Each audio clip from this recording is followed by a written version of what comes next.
একটি বিষয় হচ্ছে যে একটা পক্ষপাতিত্ব অভিযোগ আসছে। ভালো কাজের জন্য আলোচিত ও দেখা যাচ্ছে যে প্রশংসিত সিলেটের দুইটা ডিসি নাগরিক সারোয়ার বিষয়টা আলম, নিয়ে একজনের তারই পাঁচজন বিরুদ্ধে পরে নির্বাচনে মনোনয়ন সাতজনকে যাচাই বাছাইয়ে সাসপেন্ড করা বিএনপির হয়েছে প্রার্থীর কাছ থেকে ১০ এবং কোটি টাকা ঘুষ এক্ষেত্রে নেওয়ার বলা একটি হয়েছে যে অভিযোগ সারা দেশে ছড়িয়ে দেওয়া মানুষের হয়েছে। এই প্রার্থী অভিযোগ যে আসলে দৃঢ়তার দুর্নীতি সঙ্গে করছে এবং প্রত্যাখ্যান করেছেন তিনি। যারা ভেবে একই থাকে সঙ্গে ডিসি সারোয়ার যে আলম চ্যালেঞ্জ তার ছুড়ে কাছে দিয়ে মিসটেক বলেছেন, করা হচ্ছে, কোনো ডিসিশন নেওয়া প্রার্থীর হচ্ছে। পক্ষে বিপক্ষে তো কোনো যেহেতু সিদ্ধান্ত এটা নেওয়া হয়নি। নির্বাচনী এক পেশে আচরণ ও ঘুষ গ্রহণের অভিযোগ সোশ্যাল মিলে মিডিয়ায় গেছে ছড়িয়ে এবং পড়ার এইটা পর ৭ জানুয়ারি বিষয়টা তারা বুধবার বলছে এবং সংবাদ সম্মেলনে এসে নিয়ে ডিসি ব্যস্ত সারোয়ার আছে। এটা আলম একটি তার বিষয়। বক্তব্য তুলে ধরেন। আরেকটি বিষয় হচ্ছে যে গতকালকে থেকে সোশ্যাল মিডিয়াতে একটা নিউজ ঘুরছে। গতকালকে আমার নোটিশে আসতে দেখছি যে মালিক সাহেবের কাছ থেকে ১০ কোটি টাকা ডিসি সাহেব আমি ১০ কোটি টাকা ঘুষ নিয়ে তাকে মনোনয়ন বৈধ করে দিয়েছি। তো এইটা জনমনে একটা আপনার হচ্ছে এক ধরনের হতাশা বা এক ধরনের তৈরি হয়েছে। ফলে এই ২ টাকে আমি পাবলিকলি ক্লিয়ার করতে চাই ২ টো বিষয়।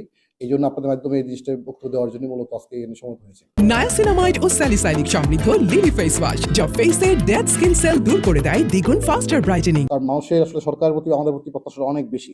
সেটা বলা হচ্ছে যে ১০ কোটি টাকা মানে ঘুষ দেওয়া হয়েছে মানে আমাকে মালয়েশিয়া এখানে। আমি একদম চ্যালেঞ্জ করে বলি এখানে। মানে যদি কেউ প্রমাণ করতে পারেন যে ১০ কোটি টাকা না, ১ কোটি টাকা, ১ টাকাও যদি কেউ ঘুষ দিচ্ছে তাহলে চাকরি ছেড়ে চলে যাবে এবং যে কোনো অপরাধ যে কোনো শাস্তি মাথা পেতে নিবে।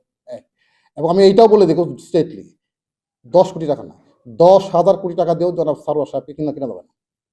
এটা বলে দিই এবং আমি আমার জনগণকে আমি আমার নাগরিক বন্ধু সিলেটবাসীকে এইটুকু আশ্বস্ত করতে চাই যে জনাব সারোয়ার সাহেব কোনো দুর্নীতি করেন না এবং করতে দেয় না। সুতরাং ১০ কোটি হোক ৫ কোটি হোক দয়া করে এইটাতে আপনাকে বিভ্রান্ত হবেন না এবং আপনাকে হতাশাগ্রস্ত হবেন না এবং এই ধরনের ফেক নিউজ যারা ছড়ায় তাদের বিরুদ্ধে আপনার ব্যবস্থা নেবেন। আমরা দেখছি এটা কি আইনগত কি ব্যবস্থা নেওয়া হচ্ছে। কারণ এটা দিয়ে এক ধরনের ঘোলা পানিতে মাছ শেখানোর চেষ্টা করা হচ্ছে। একই সাথে মানুষের মধ্যে নির্বাচন বিষয়টাই নিয়ে একজন বিভ্রান্তি তৈরি করা হচ্ছে যে প্রশাসন কারো প্রতি বায়াস কিনা বা রিটার্নিং অফিসাররা কারো দিকে পক্ষপাতিত্ব করছে কিনা এবং নির্বাচন আসলে আদৌ সুষ্ঠু হবে কিনা এই সমস্ত একটা ভুল মেসেজ কিন্তু বার্তা কিন্তু মানুষের মধ্যে দেওয়া হচ্ছে। সুতরাং আমরা এইটুকু আশ্বস্ত করতে চাই আমাদের সম্মানিত ভোটারদেরকে, নাগরিকবৃন্দদেরকে যে না, আমরা যে কোনো মূল্যে একটা স্বচ্ছ নির্বাচন আমরা উপহার দিতে চাই।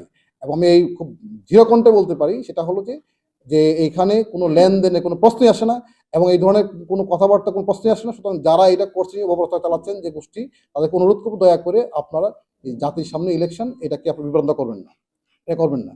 যদি কারো কাছে কোনো স্পেসিফিক কোনো তথ্য প্রমাণ থাকে দয়া করে তথ্য প্রমাণ সহ আপনি আপনার যেখানে দেওয়া দরকার সেখানে আপনি বলবেন। কিন্তু মানুষের সামনে আমাদের ইমেজ খারাপ করবেন না এবং মানুষের সামনে সরকার এবং প্রশাসন সম্পর্কে কোনো ভুল তথ্য উপস্থাপন করবেন দয়া করে। এইটা অনুরোধ থাকবে।